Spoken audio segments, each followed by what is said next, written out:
So the survey shows that 57% of the board members do get an annual lump sum payment. And its survey also shows that about half of the board members do not get compensated for additional work like crisis management. And is that right, in your opinion, Reto? Should board members just take it as part and parcel of their role, that crisis management is what their role is about, and they shouldn't be additionally compensated for that? I absolutely think it's part of the natural role. It's paramount for a board that the board plays the role to help to avoid crises in the first place, and if a crisis is there, to help to manage, mitigate.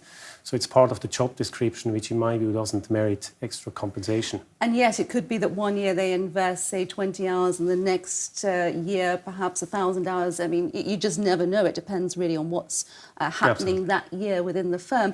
But the respondents did say that time invested was an important criteria for them when it comes to level of pay. What other criteria is important to the board members? So looking at the survey, the top element that was always mentioned was the time spent. And looking at the time spent, it reads not only the time, but it's really dependent on the task that the board member has to do.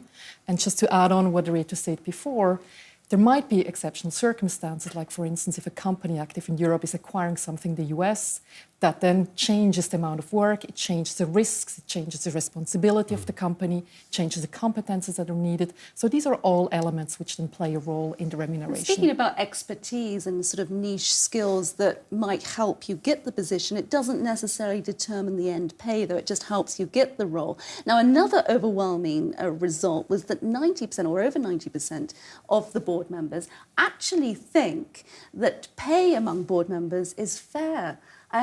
Is that really important, do you believe, that there is a fairness in terms of pay levels among the board members? So this is a really positive result, because that a board functions together as a team effectively and efficiently in the boardroom, trust is required.